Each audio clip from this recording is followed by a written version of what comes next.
দক্ষিণ কামৰূপৰ ৰাভা হাছং স্বায়ত্তশাসিত পৰিষদ এলেকা তথা পলাশবাৰী ৰাজচক্ৰৰ বৰদুৱাৰ বাগান ভূমিপত্তন দাবী সমিতিৰ উদ্যোগত 13 ফেব্ৰুৱাৰীত বৃহৎ ৰাজহুৱা প্ৰতিবাদী সভা অনুষ্ঠিত হয়।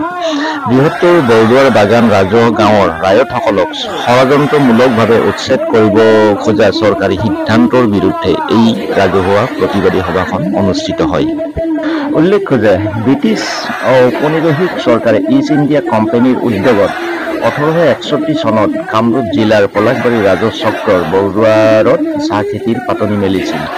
ব্ৰিটিছ চৰকাৰে চাহ খেতিৰ বাবে বৰদুৱাৰ টি এণ্ড টিম্বাৰ কোম্পানীলৈ পতিত ভূমি হিচাপে শ্ৰেণীবদ্ধ কৰি 13,700 বিঘা ভূমি প্ৰদান কৰিছিল, যি ভূমিত জনজাতীয় লোকসকল পূৰ্বৰে পৰা বসবাস কৰি অহা বহু কেইখন গাঁও অন্তৰ্ভুক্ত হৈছিল। ব্ৰিটিছ চৰকাৰে চাহ খেতিৰ বাবে মাটিৰ স্থায়ী স্বত্ব প্ৰদান কৰিলে যদিও জনজাতীয় লোকসকলে পূৰ্বৰে পৰা সেই ভূমিত ভোগদখল কৰি থকা ভূমিৰ বিষয়ে কোনো ব্যৱস্থা গ্ৰহণ নকৰিলে। সেই স্থানত পূৰ্বৰে পৰা বসবাস কৰি অহা লোকসকলে আজিও ভূমিৰ অধিকাৰৰ পৰা বঞ্চিত হৈ থাকিল। বিপৰীতে চৰকাৰে আজি সেই গাঁওসমূহক উচ্ছেদ কৰি প্ৰায় 1000 বিঘা ভূমি মোকলাই কোনো পুঁজিপতি বনিয়াৰ হাতত গতোৱাৰ এক ষড়যন্ত্ৰ চলাইছে। চৰকাৰৰ ষড়যন্ত্ৰৰ বাতৰি লাভ কৰাৰ লগে লগে অঞ্চলটোৰ ৰাইজ জাঙুৰ খাই উঠিছে। তাৰ প্ৰতিবাদতেই অঞ্চলটোত এই বৃহৎ ৰাজহুৱা সভাৰ আয়োজন। প্ৰতিবাদী সভাখনত সভাপতিত্ব কৰে বৰদুৱাৰ বাগান ভূমিপত্তন দাবী সমিতিৰ সমন্বয়ক গোবিন্দ ৰাভাই। উদ্দেশ্য ব্যাখ্যা কৰে নিখিল ৰাভা ছাত্ৰ সন্থাৰ কেন্দ্ৰীয় বিষয়ববীয়া দেৱজিৎ নাভাই। তাৰ লগে লগে আপোনালোকে এইটো কথা হয়তো গম পায়, আমি সাংগঠনিকভাৱে এবাৰ GMDA গুৱাহাটী মেট্ৰপলিটান চহৰ এক্সটেনশ্যনৰ নামত মাটি অধিগ্ৰহণ কৰাৰ কূটকৌশল ৰচনা কৰা হৈছিল। তাকো সাংগঠনিকভাৱে প্ৰতিবাদ কৰা হ'ল। তাকো সাংগঠনিকভাৱে প্ৰতিবাদ কৰি বিষয়টো সাম কটা হ'ল। তাৰপিছত আকৌ আহি ৰাজধানী সম্প্ৰসাৰণৰ বিষয়টো তাকো একেবাৰে 6 গাঁৱৰ পৰা চান্দুবিলৈকে এই ভূমিখিনি অধিগ্ৰহণৰ প্ৰচেষ্টাটো চলি থাকে। আমি যাক আস্কাৰ্ড বুলি কওঁ। অসম ৰাজধানী ক্ষেত্ৰ সম্প্ৰসাৰণ এই বিষয়টো এই মাটিখিনি এই কেৱল বাগানৰ মাটি নহয়, ইয়াৰ সামগ্ৰিকভাৱে জনজাতিসকল বা বসবাস কৰি থকা এই ভূমিখিনি অধিগ্ৰহণৰ প্ৰচেষ্টা চলি থাকে। তাকো সাংগঠনিকভাৱে প্ৰতিবাদ কৰা হ'ল। আৰু 200 বিঘা মাটি ইয়াত উলিয়াব লগা হ'লে বা দিব লগা হ'লে ইয়াত যিখিনি দখলদাৰী আছে বা ইয়াত যিখিনি পৰিয়াল বসবাস কৰি আছে তেওঁলোকক উচ্ছেদ কৰিব লাগিব। কিন্তু ইয়াত এটা এনেকুৱা ধৰণৰ পলিচি আছে যে এই মুহূৰ্তত চৰকাৰখনে বা প্ৰশাসনে কোনো লোকক উচ্ছেদ কৰিব বিচৰা নাই। তেওঁলোকে একেবাৰে শান্তিভাৱে যাতে কোনো ৰাইজৰ বা পাব্লিকৰ কোনো যাতে প্ৰতিবাদ নাহে, কোনো যাতে কমপ্লেইন নাহে, তেনেকৈ কাম কৰিব বিচাৰিছে। যাৰ ফলত মোৰ তথ্যটো শুদ্ধ হয় নহয় নাজানো, আপোনালোকে চাব, মই যিখিনি পাইছো তথ্য, যাৰ ফলত এই ভূমিখিনি বাদ দি আপোনাৰ ৰামচন্দ্ৰ আশ্ৰমৰ ওচৰত লৈছে। এইখিনি বাদ দি ৰামচন্দ্ৰ আশ্ৰমত তেওঁলোকে এইবাৰ চাইছে নতুনকৈ। এটাই কাৰণ যাতে ইয়াত যদি 200 বিঘা মাটি দিব লগা হয় তেতিয়াহ'লে ইয়াৰ পৰিয়াল উচ্ছেদ হ'ব, আৰু উচ্ছেদ কৰিলে আজিৰ তাৰিখত চৰকাৰৰ কিছু সুবিধা হ'ব পাৰে। সেই সুনিশ্চিত কৰি ইয়াত মাটিখিনি কেঞ্চেল কৰি জোঙাগলী আশ্ৰমত নিয়া বুলি মই গম পাম। মোৰ তাত এইখিনি তথ্য আছে আজিৰ তাৰিখত। এতিয়া যিয়েই নহওক, প্ৰথম কথা হ'ল তেওঁলোকক যদি এবাৰ সুবিধা দিয়া হয় বা জোঙাগলীকেইটাই হওক তেওঁলোকক যদি তাত দিব লগা হয়, ইয়াৰ পিছত কিন্তু আমি প্ৰতিবাদ কৰিলেও কোনো ফল নাপাম। কাৰণ এবাৰ সোমাৰ পিছত ইতিমধ্যে কৈছে বাধা কৰিছে যে 200 বিঘা নহয়, আচলতে 1000 বিঘা। আৰু যিহেতু বাগানখনৰ কোনো প্ৰডাক্ট নাহে আৰু টি গাৰ্ডেনৰ পৰা যিহেতু কোনো প্ৰডাক্ট নাহে কাৰণে এই গোটেই টি গাৰ্ডেনৰ যিখিনি মাটি আছে ইয়াত গোটেইখিনি মানে কোম্পানীক গতাই দিয়া এটা প্ৰতিৰোধী ষড়যন্ত্ৰ আছে। মই আপোনালোকক এইখিনি তথ্যখিনি অৱগত। এই মাটিখিনি বৰদুৱাৰ টি এণ্ড টিম্বাৰৰ 100 বছৰ লিজ লোৱাৰ পিছতো আপোনাৰ চৰকাৰে অধিগ্ৰহণ কৰা নাই। গতিকে আমাক দিয়াৰ কথাটো ভুলৰ কথা, এক আবহাৱা হোৱাৰ কথা লেখা হৈছে। গতিকে এই কথাবিলাক ইমান দূৰলৈকে গৈছে যে আমি ভবাই নাছিলো। গতিকে আপোনালোকৰ কথাটো চিধাকে কৈছো, আপোনালোকে বাৰু ইয়াৰ পৰা উঠিবৰ বাবে প্ৰস্তুত নেকি? আপোনালোকে উঠিবৰ বাবে প্ৰস্তুত নেকি? যদি নহয় আপোনালোকে নুঠো বুলি সকলোৱে এবাৰ কৈ দিয়ক। আপোনালোকে সকলোৱে ক'ব লাগে ইয়াৰ বাবে যদি কাৰোবাই কিবা গণ্ডগোল কৰে, ইয়াৰ বাগানে যদি গণ্ডগোল কৰে তেতিয়াহ'লে বাগান হ'লে জ্বলাই দিবলৈ আমি বাধ্য হ'ম। ইয়াত কোনো মানুহৰ কোনো প্ৰতিবাদ আমি মানিব নোৱাৰিম। আমাক যদি কোনোবা উচ্ছেদ কৰিব আহে তেতিয়াহ'লে আপোনালোকে মনত ৰাখিব, আপোনাৰ ঘৰৰ এজনো মানুহ হাতত ওলাই আহিব লাগিব। আপোনালোকে মনত ৰাখিব, যদি গণ্ডগোল হয় তেতিয়া আপোনালোকে চাহ বাগান জ্বলাব দিছিল, ঘৰ জ্বলাইছিল, তাত আপোনাৰ কি জ্বলাইছিল, তাত আপোনাৰ চাহ বস্তা দিছিল, মই বুজি আছিলো। তাৰ পৰৱৰ্তী হ'ল এটা ইতিহাস হৈছে। গতিকে আপোনালোকে এক থাকক, ইয়াত কোনো বহুজাতিক কোম্পানীক মাতি আনি আৰু আমাৰ ঘৰ এজন মানুহক যদি ছেভ কৰি আৰু দিয়া হয়, ইয়াত দিয়া হৈছে আজি মই আপোনাৰ মুখ্যমন্ত্ৰী মহোদয়ক আজি গৈ আৰু এটা মেমৰেণ্ডাম দি আহিছো, মই মুখ্যমন্ত্ৰী মহোদয়ক মই নিজে দি আহিছো, আৰু ৰাজহ মন্ত্ৰী মাননীয় কেশৱ মহোদয় ডাঙৰীয়া মই নিজে দি আহিছো। আপোনাৰ ইমান ৰাতিপুৱাই গৈছো যে মই তাত টিকেট লাগে বুলি মই নাজানো। যেতিয়া মুখ্যমন্ত্ৰী এটা সময় আছিল যেতিয়া ব্ৰিটিছে আমাৰ দেশ শাসন কৰিছিল, আৰু এই দেশ শাসন কৰোঁতে ইয়াৰ আটাইতকৈ ভাল ভাল ভূমিবোৰ চাহ বাগানক দিছিল, তেওঁলোকৰ পৰা যিমানবিলাক কোম্পানী ব্ৰিটেইনৰ পৰা আহিছে তেওঁলোকক দিছিল। আৰু পৰৱৰ্তী সময়ত দেখিলো যে সেই একেবোৰ মাটি স্বাধীনতাৰ পিছত লাহে লাহে লাহে লাহে বিশাল বিশাল পৰিমাণৰ মাটি আমাৰ যিবোৰ দেশী বিদেশী আমাৰ যিবোৰ বনীয়া আছে, বণিক গোষ্ঠী বুলি আপোনালোকে কৈছে, তেওঁলোকক দি দিয়া আৰম্ভ হয়। অৰ্থাৎ চৰকাৰে আজি ইমান দিনে কি কৰিব লাগিছিল? আপোনালোকে ইয়াত দেখিছে, আপোনালোকে ৰায়তী মাটিত বসবাস কৰা মানুহ আছে, ইয়াত ৰায়তী খতিয়ান আছে, ৰায়তী আইন আনিছিল। কিয় আনিছিল ৰায়তী আইন? অৰ্থাৎ ৰায়ত হিচাপে বসবাস কৰি থকা খিলঞ্জীয়া মানুহক যাতে মাটিৰ পট্টা দিব পাৰে তাৰ কাৰণে আইন আনিছিল। আজি ইয়াত লিখা হৈছে যে 1977 চনৰ পিছত আৰু পট্টা দিয়া বন্ধ হ'ল। তেতিয়ালৈকে কিছু কিছু সংখ্যক মানুহক পট্টা দিছিল, তাৰপিছত নিদিয়া হ'ল। এইটো আপোনালোকৰ অধিকাৰ, এইটো আপোনালোকৰ অধিকাৰ। কিন্তু এই অধিকাৰ বিচাৰিবৰ কাৰণে আপোনালোকে অফিচত কাৰ্যালয়ত তাঁত বাতি কৰিব লগা হয়। কিন্তু আপোনালোকে দেখিছে যে ইয়াত এবাৰো কোনো ধৰণৰ দেখা নিদিয়াকে আদানী নামৰ কোম্পানীক 1000 বিঘা মাটি দিবলৈ প্ৰস্তুত হৈছে। অৰ্থাৎ সাধাৰণ মানুহক মাটি নিদিয়ে, সাধাৰণ মানুহে অফিচলৈ কাৰ্যালয়লৈ তাঁত বাতি কৰি কৰি আপোনাৰ মাটিৰ অধিকাৰ নাপায়, কিন্তু আদানী আম্বানী এইবিলাকক মাটিৰ পট্টা দিয়া হয়। তেওঁলোকক হাজাৰ হাজাৰ বিঘা মাটি গতাই দিয়া হয় আৰু গতাই দিয়া হয়। এতিয়া অসমত মাটি পোৱা যিবিলাক মানুহ আছে সেইবিলাকৰ ভিতৰত এজন দিছপুৰত আপোনালোকে ইয়াত উল্লেখ কৰা কৰ্মযোগী মুখ্যমন্ত্ৰীৰ পৰিয়ালৰ মানুহ বহি আছে, তেওঁলোকে মাটি পায় আৰু কোনো সাধাৰণ মানুহে মাটি নাপায়। এই কামটোৱে কৰা হৈছে। চৰকাৰে দীৰ্ঘদিন ধৰি আৰু এতিয়া বেছিকৈ আপোনালোকক মাটি দিয়াৰ সলনি মাটি লবলৈ আৰম্ভ কৰিছে। এতিয়া বসুন্ধৰা উলিয়াইছে। কোন ৰায়তী খতিয়ান থকা মানুহে বসুন্ধৰাৰ মাজেৰে মাটিৰ পট্টা পাব? কোনেও নাপায়। কোন চৰকাৰী ভূমিত দখল কৰি থকা খিলঞ্জীয়া মানুহে বসুন্ধৰাৰ মাজেৰে মাটিৰ পট্টা পাব? নাপায়। অসম চৰকাৰৰ ভূমি নীতিৰ মতে যিখিনি পট্টা দিব লাগে সেইখিনি পট্টাহে, সেইখিনি পৰিমাণৰ মাটিহে দিব। বাকী যিখিনি তেওঁলোকে এক্সেছ বেছিকৈ দখল কৰি থকা ভূমি আছে সেইখিনি মাটি চৰকাৰী ভূমিত পৰিণত হ'ব। আৰু সেই মাটি পৰৱৰ্তী সময়ত আজি আপোনালোকৰ ইয়াত যেনেকৈ দিয়া হৈছে, এইবিলাক আদানী আম্বানী জয়ছা ৰামদেৱ এইবোৰ বাহিৰৰ যিমান ব্যৱসায়ী আছে ধনী ধনী ব্যৱসায়ী তেওঁলোকক গতাই দিয়া হ'ব। সেইটোৱে প্ৰচেছ প্ৰক্ৰিয়া চলি আছে। অতিথিসকলে বুজিছে যে আমি সঁচাকে বণিক গোষ্ঠীক মাটিখিনি গোটাবৰ কাৰণে সাজু নে? আপোনালোকে এতিয়া চাই কৈছে আমি সাজু নহয়। কোনো কাৰণতে আমি বণিক গোষ্ঠীৰ মাটি গতিয়াই নিদিওঁ, বা আমি আমাৰ এই যিখিনি দখলত থকা মাটি, এই মাটিখিনি কোনো কাৰণতে আমি উৎক্ষেপিত নহয়। ইয়াত ৰাইজ যিখিনি জাগৃত হৈছিল সেই সময়খিনিত মই ভাবো তাৰ কোনো ব্যতিক্ৰম নহয়। ইয়াৰ ৰাইজ সঁচাকে জাগৃত, বা যেনেধৰণে সংগ্ৰাম কৰিব লাগে, যেনেধৰণে ইয়াত জাগৃত হ'ব লাগে, ইয়াৰ ৰাইজ প্ৰস্তুত থাকিব। মোৰ তাত দৃঢ় বিশ্বাস আছে। কাৰণ সেই সময়ৰ যিখিনি আদেশ, সেই সময়ৰ যিটো তেখেতসকলৰ যিটো প্ৰতিবাদী কণ্ঠ, সেই কণ্ঠই প্ৰমাণ কৰে যে কোনো কাৰণতে আমাৰ ইয়াত বসবাস কৰা মানুহখিনিয়ে ইয়াৰ মাটি বণিক গোষ্ঠীক গোটাবৰ কাৰণে পক্ষপাতী নহয়। চব ঠাইত যিমান ডাঙৰ উদ্যোগীকৰণ হৈছে, প্ৰথম কামটো হৈছে তাৰ জনজাতীয় বা থলুৱা লোকবিলাকক উচ্ছেদ কৰা।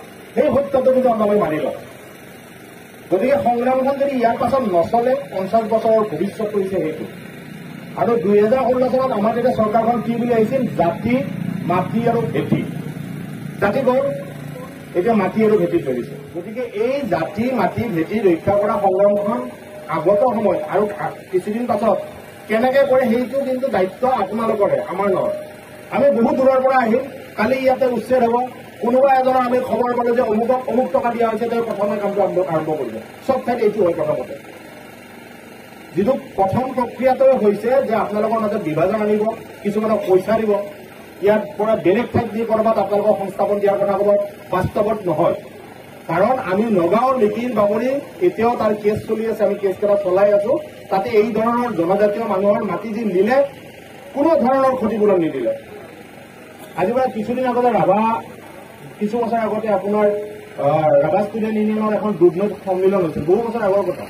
তাতে মই এটা কথা কৈছিলো কিন্তু তেতিয়াই, যে ভৱিষ্যতে অহা 10টা বছৰৰ ভিতৰত অসমত ট্ৰাইবেল বেল্ট আৰু ব্লক নাথাকিব কিন্তু, আৰু সেই প্ৰক্ৰিয়াটো চলাই আছে। এই ট্ৰাইবেল বেল্ট ব্লকত যদি আপোনাৰ 200 বা 400 বিঘা মাটি দিব পাৰে, অসমৰ সমগ্ৰ জনজাতীয় মানুহৰ সুৰক্ষাৰ কাৰণে যি ট্ৰাইবেল বেল্ট আৰু ব্লক আছে সেইটো চৰকাৰে উঠাই দিব। তাৰ পাছত ষষ্ঠ অনুসূচী উঠাই যাব। তাৰ পাছত আপুনি 50 বছৰ পাছত এই নৰ্থ ইষ্টৰ, এই উত্তৰ পূৰ্বাঞ্চলত আমাৰ কোনো স্থানীয় মানুহ নাথাকে।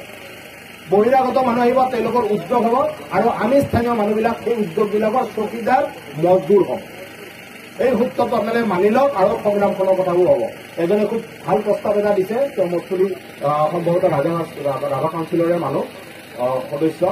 তেখেতে কৈছে যে মাটিবিলাক খালী থাকিব নালাগে। গতিকে মই এটা প্ৰস্তাৱ দিছো আপোনালোকক, এই অঞ্চলত আপোনালোকে যিখিনি মাটি আছে, কাৰণ এই গোটেইখিনি মাটিয়েতো নিব, নিলে তাতে সমবায় ভিত্তিক কিবা এটা কাম কৰক, হয় কিবা এটা খেতি কৰক, নহলে কিবা এটা কৰক, দখলটো ধৰি ৰখাৰ কাৰণে।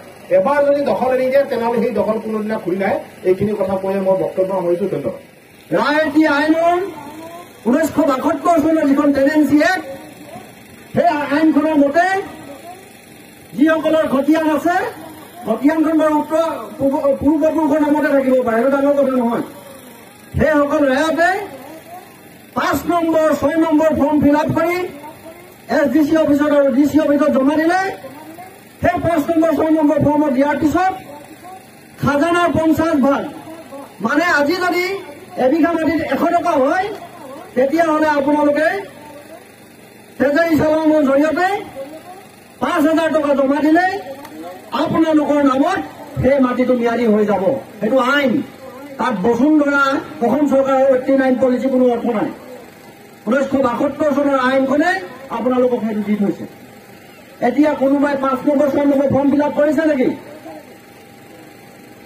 কোনোবাই নাই কৰা।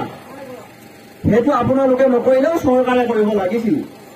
22 নম্বৰ দফাত সেইটো আছে আইনখনত। চৰকাৰে নকৰিলে, কিন্তু চৰকাৰে নকৰিলে বুলি আপোনালোকে বহি থাকিলে নহব। 5 নম্বৰ 6 নম্বৰ ফৰ্মত বৰ বিশেষ কথা একো নাথাকে।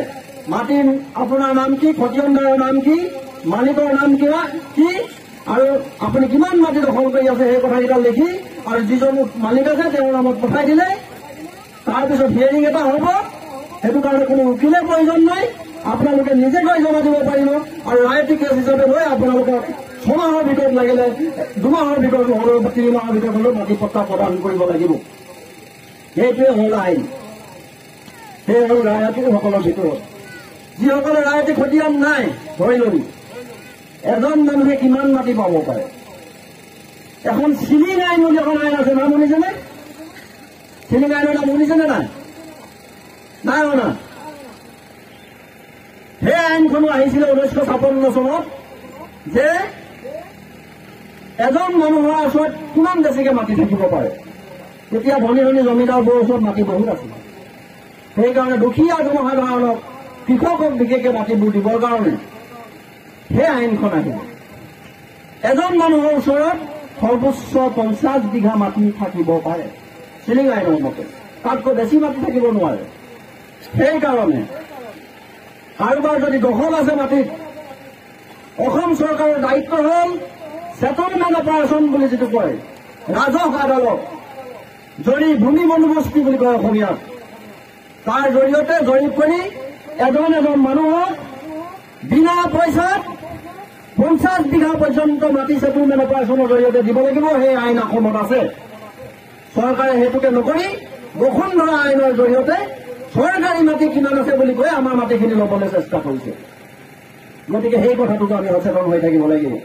গতিকে আমি চৰকাৰে দিয়া এবিঘা, চৰকাৰে দিয়া 1.5 লোচা বসুন্ধৰা আঁচনি আমাৰ মাটি নালাগে। আমি ক'ব লাগিব আপোনালোকে জৰীপ কৰক, আৰু আমাক 50 বিঘালৈকে যদি কোনোবা মাটি আছে সেই মাটি আমাক দিয়ক। সেইটোৱে হ'ল আমাৰ দেশৰ আইন। আৰু এটা কথা কৰিব, 3 নম্বৰ কথাটো হ'ল এইখিনি কি গ্ৰান্তত আছে ন, বাগানৰ গ্ৰান্তত। হয়নে? বৰদোৱা পথাৰ গ্ৰাণ্ট। এতিয়া মই গ্ৰাণ্টৰ কথাটো অকণমান আপোনালোকক কৈ দিব বিচাৰিছো। ব্ৰিটিছৰ দিনত গ্ৰাণ্টবিলাক কাক দিছিলে জানে? কোনোবা বেপাৰীক দিছিলে, যি বেছি মাটি দখল কৰিব পাৰে। বেছি মাটি মানে কিমান? 2000 বিঘা, 3000 বিঘা তেতিয়া মাটি দখল কৰিব পাৰিব। যি বেছি মাটি দখল কৰিব পাৰিব তাক বেছিকে লোন দিছিলে। তেতিয়া আমাৰ মানুহবোৰেতো খাজনা চাজনা নিদিয়ে। তেতিয়া যেতিয়া চাহ খেতি হ'ব তাৰপৰা ব্ৰিটিছে পইচা পাব। পইচা পাবৰ কাৰণে এই আমি য'ত য'ত বহি আছো, এই পুৰণা শ বছৰ ধৰি বহি থকা মানুহ আমি ক'ব নোৱাৰাকেই গ্ৰাণ্ট কৰি দিয়ে। কিন্তু আচলতে এইবিলাক মাটি মানুহে খেতি কৰি থকা মাটি আছে। গ্ৰাণ্টত দি খেতি কৰি সেইখিনি অকল ৰেভিনিউ ল'বৰ কাৰণে সেই ব্যৱস্থাটো কৰিছিলে। সেইকাৰণে আজিও অসমত প্ৰচলিত আইনখনৰ নাম কি জানে? Assam land and revenue regulation. তাৰমানে ৰাজহ সংগ্ৰহৰ অধিনিয়ম। তাত আপোনাৰ মাটি পোৱাৰ অধিকাৰ কথা নাই, অকল ৰাজহ খাজানা লোৱাৰ এটা অধিনিয়ম আইনখন। সেইকাৰণে SDC অফিচটোক কি কয় জানে? পলাশবাৰী SDC অফিচ আছে নে? গৈ গৈছে নাই? SDC অফিচটোক কয় ৰাজহ, অসমীয়া চক্ৰ বিষয়া। তাৰমানে ৰাজহ তুলিবৰ কাৰণেহে বিষয়া। আপোনাক মোক মাটি দিবৰ কাৰণে বিষয়া বুলি নামটোতে গণ্ডগোল আছে। চাব ডেপুটি কালেক্টৰ। গতিকে আইনবোৰ আপোনাৰ কাৰণে নাই, চাই ল'ব। অফিচবোৰ আমাৰ নামত নাই। গতিকে আমি তাৰো প্ৰতিবাদ কৰিব লাগিব। এখনে স্বাধীনতাৰ পিছত আইন আহিছিলে, সেইখনে হ'ল টেনেঞ্চি এক্ট। তেতিয়া আহিছিলে, এনেই অহা নাছিল। 1965 চনত গুৱাহাটীৰ পৰা শ্বিলঙত তেতিয়া ৰাজধানী আছিলে। নলবাৰী এজন বিখ্যাত কৃষক নেতা আছিলে। অসম কৃষক সভাৰ নেতৃত্বত কি দাস আছিলে জানো? লোহিত দাস। লোহিত দাসৰ নেতৃত্বত 3 দিন খোজকাঢ়ি শ্বিলঙলৈ গৈছিলে কৃষকে, বুকুত চিৰা বান্ধি বান্ধি। আৰু তেতিয়া আছিলে মুখ্যমন্ত্ৰী বিমলা প্ৰসাদ চলিহা। তেওঁ নিজে ইমান দূৰ মানুহ যে খোজকাঢ়ি আহিছিল, সেই তেতিয়া যুগতে সেইকাৰণে নিজে আহি মেমৰিয়েলখন লৈছিল। আৰু তাৰ ঠিক কেইবছৰমানৰ পিছতে সেই ৰায়তী আইনখন আহিছিল অসমত। এটা বিশাল কৃষক আন্দোলনৰ পিছত অহা আইন। সেই আইনখনে আপোনালোকক আজি অধিকাৰ দি থৈছে এইখন। গতিকে ৰাইজ, আইনগত এইকেইটা কথা কলো। আপোনালোকে 50 বিঘা মাটি পাবই পাৰে। আৰু বাগানৰ এটা কথা কৈ যাম, এইবিলাক স্পেচিয়েল কাল্টিভেশ্যন ফৰ ট্ৰী বুলি লিখা আছে। সেইটো Assam land and revenue regulation কিতাপখনত আছে। মই আজি লৈ আহিবলৈ পাহৰিলো, আহিম বুলি লৈ আহিম বুলি ভাবিছিলো। বাগানে কোনখিনি মাটি পায়? যদি বাগানে চাহ খেতি কৰি আছে, সেই চাহ বাগানৰ মাটিখিনি চাহ খেতি কৰি থকা মাটিখিনি পায়। যদি বাগানৰ ফেক্টৰী আছে, সেই ফেক্টৰী মাটিটো বাগানৰ। যদি বাগানৰ এই যে পুলি ৰুৱে, চাহ পুলিৰ নাৰ্চাৰী, সেই নাৰ্চাৰী মাটিটো পায়। আৰু বাগানৰ চাহ কৰ্মচাৰীৰ কাৰণে লেবাৰ কোৱাৰ্টাৰৰ মাটিখিনি পায় আৰু হস্পিটেলৰ মাটিখিনি পায় বাগানৰ কাৰণে। বাকী যিবিলাক মাটি অব্যৱহৃত হৈ আছে, যিবিলাক ধান খেতি হয় বা বেলেগ বেলেগ মানুহ বহি আছে, সেইবিলাক মাটি সেই আইনখনতে লিখা আছে, সেইবিলাক কেতিয়াও বাগানৰ মাটি নহয়, সেইবিলাকে চিলিঙত যোৱা মাটি। গতিকে চিলিঙৰ মাটিখিনি আইনখনতে লিখা আছিলে, চিলিং আইনত, যে কৃষক দৰিদ্ৰ শ্ৰেণীৰ মানুহক, যিসকল ভূমিহীন মানুহ, সেইসকল যিসকল ভূমিহীন নহয়, আচলতে যিসকল প্ৰত্যাহীন, আমাৰ ভূমি আছে, আমাৰ প্ৰত্যাহে নাই, সেই প্ৰত্যাহীন মানুহক সেই মাটি আমি প্ৰদান কৰিব লাগিব। সেইকেইটাই আছিলে আমাৰ আইনগত কথা।